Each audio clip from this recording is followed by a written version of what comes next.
Welcome back, guys and dolls. This is exactly where we left off in the last video. On the left-hand side, you see the dashboard app, and on the right-hand side, you see the API setting drop-down component. In this component, our logged-in user enters their Woocom and Google Analytics credentials, which helps us bring in the data from those remote sources accordingly. I just skipped the login screen because that's just a simple page with a login form.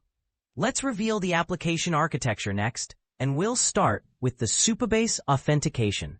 Okay guys, let's break down the authentication architecture for our Supabase-powered app. Here's how the flow works.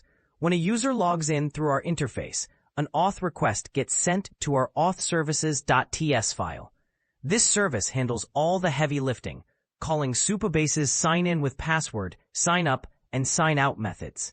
Once Supabase processes the authentication, it creates an auth session and sends back the user's auth info. This information flows into our Use Auth store, which is our Zustand state management solution that keeps track of the user's authentication status across the entire app.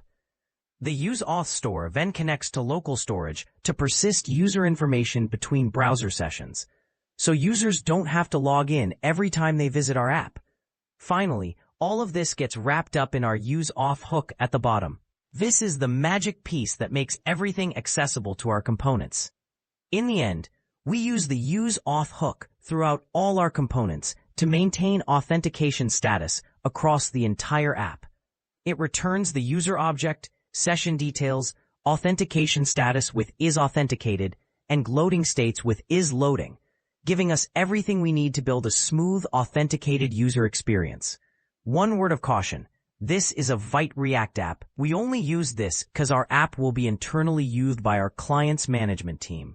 For a real secure public-facing app, use Next.js, where you can handle security on the server side.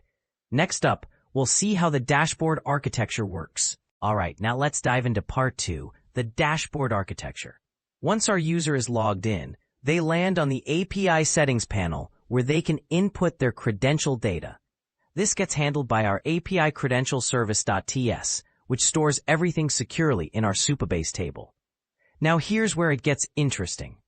Our dashboard pulls data from two major sources, WooCommerce and Google Analytics. For WooCommerce, it's straightforward. We use the client ID and secret that users provide to connect directly to their WooCommerce Orders API, pull the data from their Woocom DB, and display those order metrics right on the dashboard. But Google Analytics, that's where we hit a roadblock.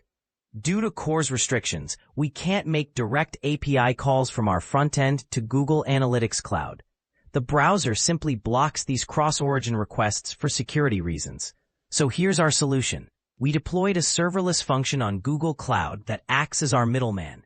When the dashboard needs Google Analytics data, it calls our serverless function with the user's Google Cloud credentials. The function then fetches the data from Google Analytics Cloud and sends it back to our dashboard for display.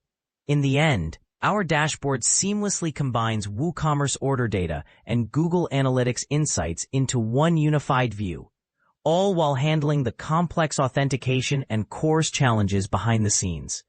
Next, we'll look into the tools we used, how we use them,